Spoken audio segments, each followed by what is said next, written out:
Hey friends, how is everybody doing? It is Monday. Welcome back to my kitchen.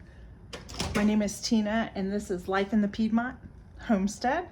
And today on the homestead, I am right now currently melting some butter.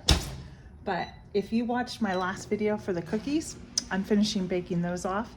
I'd put them in my refrigerator. We were busy all weekend, didn't have time, so I am in my kitchen right now finishing those. I got 2 trays in and another one to go.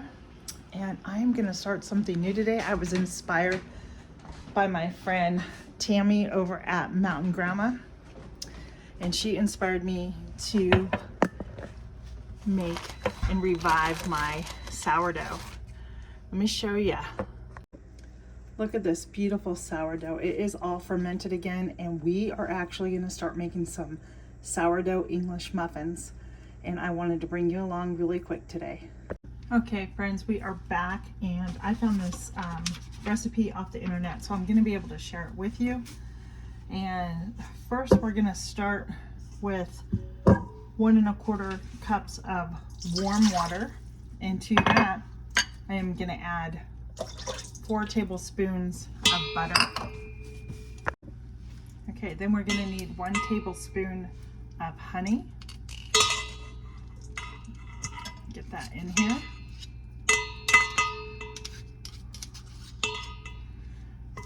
I should have probably sprayed my tablespoon so it would fall out easy, but there we go. Just a little, there we go. I got it. Put that in the sink. Let me wash my hands really quick because this is this really got sticky. And then to that, I am going to do 1 1/4 teaspoon of salt.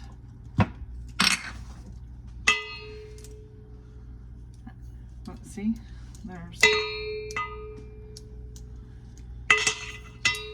let me get my teaspoon out.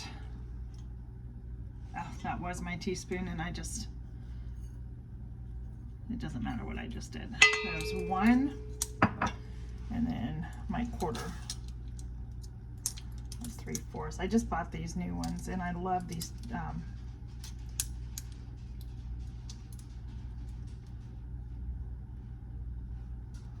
measuring spoons.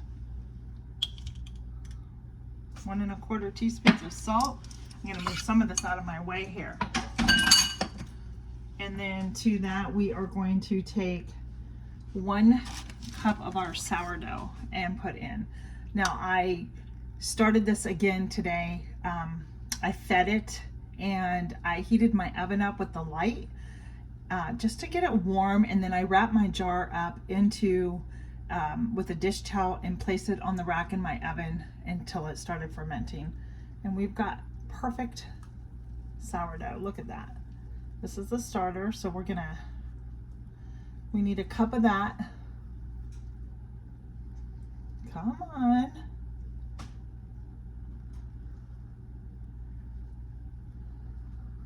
There we go. It's beautiful, just beautiful. We'll put that in here. I'm gonna grab my spatula out too.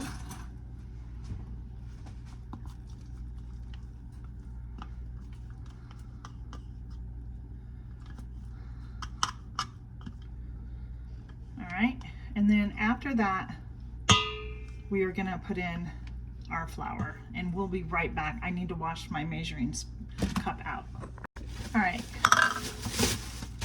so I'm going to use King Arthur's all-purpose flour, and we're going to add about 4 cups of flour. Now I may have to add extra, but we're going to start with the 4 cups, and because this is going to have to sit in the refrigerator all night. 3. I lost count. All right. And there is 4. And I am going to come in with my Dutch whisk here, and we're going to, let me see if I can get the camera to go down a little bit. Here we go. We're going to mix this up. The recipe says that it should be shaggy, but if it's too wet, then I can I can add some extra flour. So we're gonna get this in here. I'm not sure what shaggy is, but we'll figure it out. I know what it's supposed to look like, and I think maybe I have it on the first try. I think I'm gonna get in here with my hands now and just kind of, I'm not sure. I may have to add a little more water here. It's coming together though. So I'm just gonna keep folding this over and just kind of mixing it with try not to knead it. I think it's a little too dry, so I'm gonna grab a little more warm water and add gradually. Not much. There we go.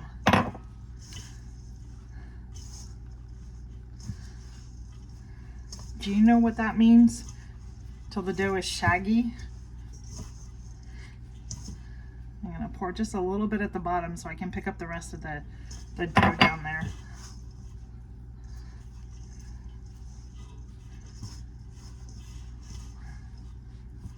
So I'm gonna go ahead and cover this, and I am going to cover this and then put it in the refrigerator for 8 hours up to 24 hours. I won't get back to this until probably tomorrow, since it's late in the afternoon here. So we'll be back. I'm using my beeswax liners. These are great if you've never used them. They work wonderful. I'm just gonna cover it up just like so and stick it in the fridge now. All right, friends, I am gonna get ready to attempt to do these English muffins. We'll see how they come out. Now, I didn't like the texture of my dough, so I literally left it out again all night. And I am now gonna flour my surface here, flour my rolling pin, and we are gonna roll this out and see what it's like. We will see what it's like. So, and if they don't come out great, then I will try them again until I get it down. I think, so personally, here's my opinion. When you're making anything sourdough, measuring things in grams is a lot more efficient.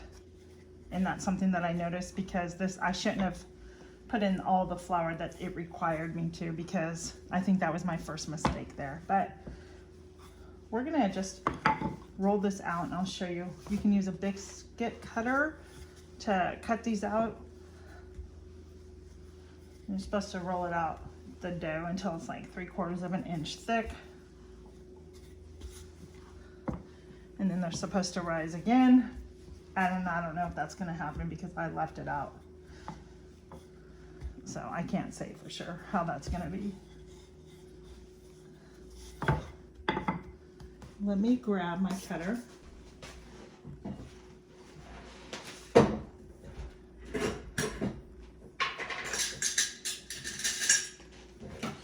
I am surely just using a lid to one of my mason jars, and I'm gonna cut.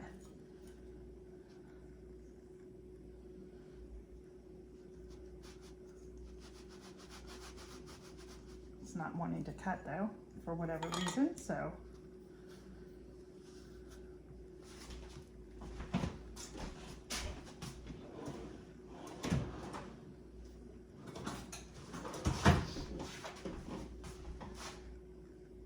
And I have a parchment paper over here on a cookie sheet, all lined with some cornmeal, and we'll see what happens. It's probably too thick. We're gonna lay that there, and I'm gonna go to another one.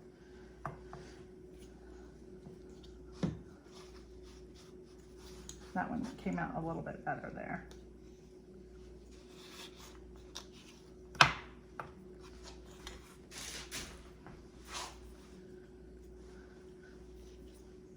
So one of the things that I've learned, even with cooking biscuits, you see how I'm just pressing down? I'm not gonna twist it or anything. I heard now, and if you've ever had a problem with it, you'll know that when you twist, like your cutter, it closes all these little, oh, what's it called? Holes up. So you want to leave it, you just want to press down and up. That will help them rise, and it will help them cook the way that they need to. So I am just going to keep cutting these out, and I'll be back when I show you what these come out like. All right, friends, the first batch is off. 4 minutes is too long on my stove. Here you go, and here you go. Nice and toasted. I'm gonna cut this in half and see what it looks like.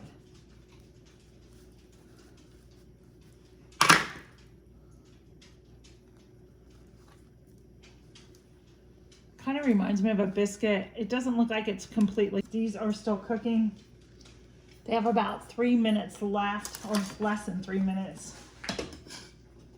But do you see it's a little too, they're getting done within 3 minutes. So I'm gonna turn my flame down even more and leave those on top.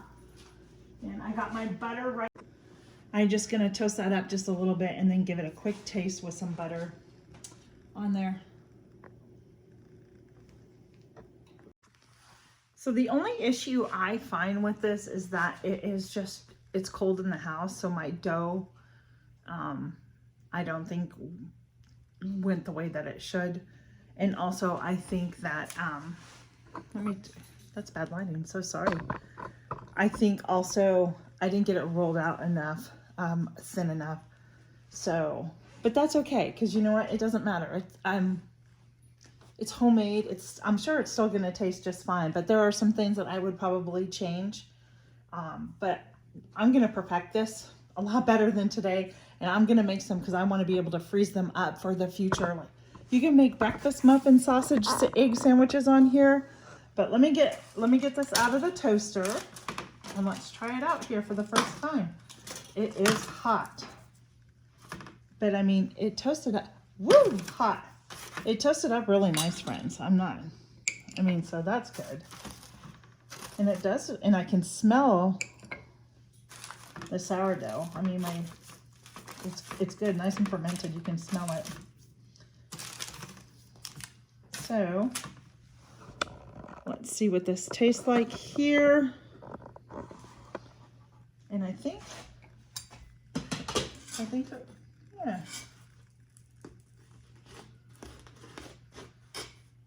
Just checking on my other ones, which can stay on there a little bit longer. So let me see.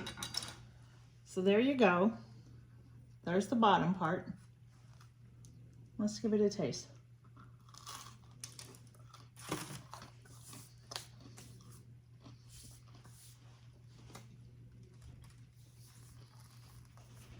I think it's a really good English muffin. I'm definitely going to be working on the process of rolling it out thinner. Well, it's very good. So